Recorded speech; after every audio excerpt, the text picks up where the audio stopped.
I'd like to offer the entire testimony for the record. I'm giving an abbreviated form of it. Happy to receive it. But when you look at Kosovo, it's not a new story.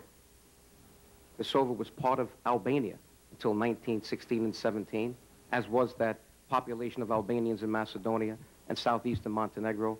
That's why they're all contiguous. The line was drew, if you drew the line around 7 million Albanians today, you have the former state of Albania that came out of Turkish occupation. They're not looking to change those borders. The only one looking to change borders is Slobodan Milosevic.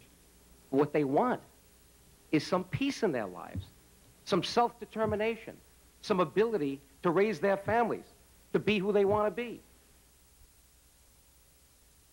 And what we see right now is ethnic cleansing all over again in Kosovo, the way we saw at Bosnia. It's time for our State Department to understand that loose talk that brands the victims as terrorists for defending themselves, their families, their property, and I'll even add their sacred honor. It's important to Albanians the way it was important to our founding fathers, Mr. Chairman and Senator. This only serves to give the green light to the real terrorist, Slobodan Milosevic and his henchmen, who are massacring innocent people as we sit here speaking.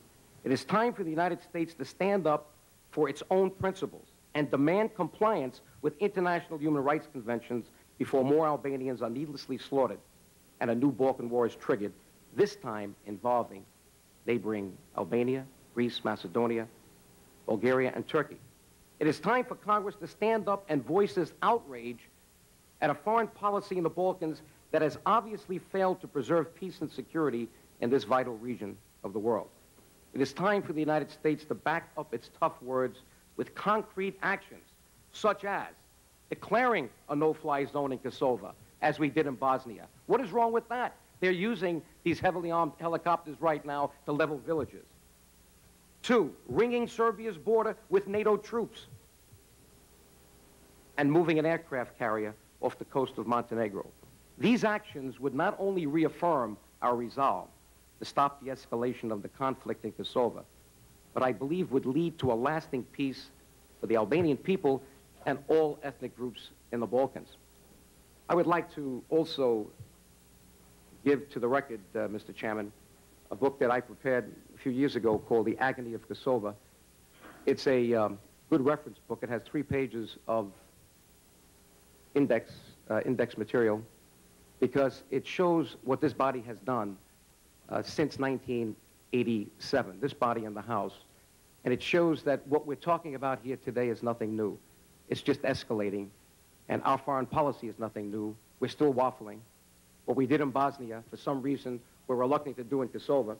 And when we talk about the Albanian people as fundamentalists and terrorists, let's not forget what my good friend Ben Gilman did a couple of years ago at the Holocaust Museum in memorializing the Albanian people, the state of Albania, as the only nation in Europe that didn't give one Jew to the Nazis. That's now part of the Yad Vashem in Israel and our museum here. And this book was written by an American Jew to memorialize that fact. And I want to leave you the letter that Ben Gilman sent to members of this body in the House to say that.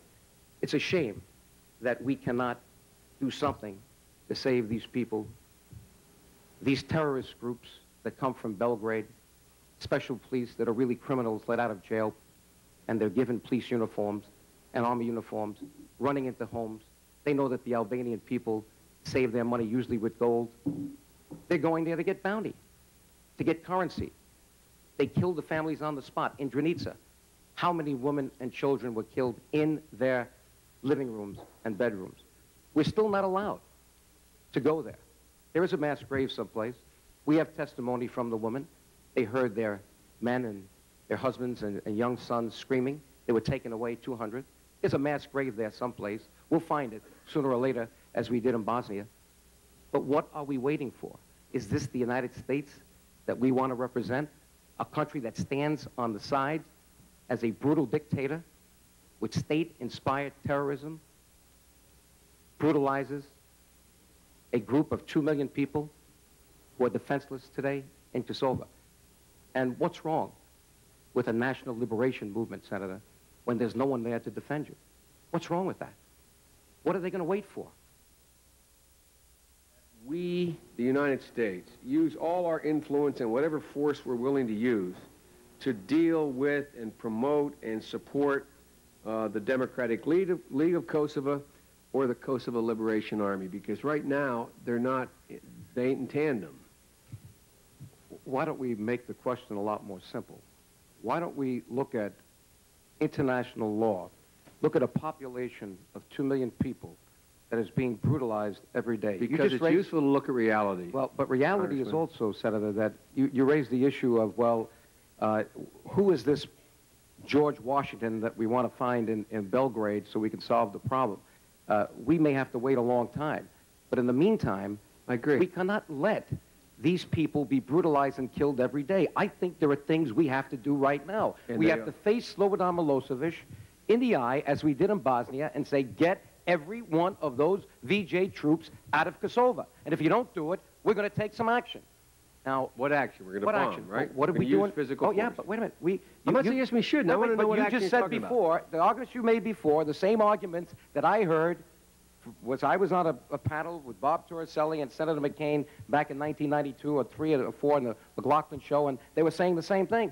But we did something, didn't we? We waited 3 years. Sooner or later, we got the resolve, motif, and we said something has to be done. Why is this any different? Well, no, it is different because, no, it's not different. I just want to know what you suggest, because back then, when I was in your position, I was suggesting we bomb Belgrade. I was suggesting that we send American pilots in and blow up all the bridges on the Drina. I was suggesting we take out his oil supplies. I was suggesting very specific action. And isn't it interesting that we didn't have to go that far to begin the solution in Bosnia? Isn't it interesting that about 200,000 people were killed in the meantime by the time they did it? Yes, and that's going to happen in Kosovo. That's why I want to know what you're suggesting now. What we have to do right now is to enforce international law. We have war criminals in Belgrade. We're dealing with one right now. I said that article before. I have a copy of it right here. Here it is. It was in the Gannett papers on Sunday. There's Slobodan Milosevic, side by side Mr. Karadzic, who's now got a book coming out pointing the finger at him for all these atrocities in Bosnia. Why aren't we picking him up? Because the French, he's in the French quarter, and the French let him walk around. That's why. It seems to me that we've got a double standard here. If we're going to be the great United States of America, standing up for oppressed people, and I believe we can do that without sending military all over the world, let's pick up the war criminals in Belgrade. We know who they are. We know where they are. And number two, let's tell Mr. Milosevic, get every troop out of there. You know why? It's not because we want him to, because we like it. He is now on the brink of creating a Balkan war. You know the problems we have between Greece and Turkey. You know how fragile Macedonia is. You know that we right now have 600 troops on the border in Macedonia. What are we waiting for? If he keeps doing this, all he's doing is raising the temperature, and as the Greek foreign minister said, the hand grenade will explode and the Balkans will explode. Well, we have no choice. Let's do something now than have to do 20 times more later on. I agree with you. I will end, so there is Mr. something Chairman. we can do now. I think there's a number of things we can do. I think some of the things suggested here today are totally unrealistic, what we're likely to be able to do. But I think there are a number of things we can do, starting with the Christmas warning. I also think that you've also helped make the case. You say, let's get NATO in. What do you think is going to happen in that little vote to put NATO troops in Albania when Greece and Turkey vote? What do you think, huh? I want to be there at that meeting when you guys and your diplomatic skills bring the Greeks and the Turks together on a uniform vote. And, we do have this little thing, guys, in this little outfit called NATO, called consensus. You don't get them all, you don't get any of them. I mean, that's kind of the NATO thing. But Senator, what happened then at the last minute when we decided to do something to solve the situation in Bosnia? Didn't we learn from that experience? Because why can't we repeat that? Much less of an interest that they each have there than there is inside, quote, Serbia.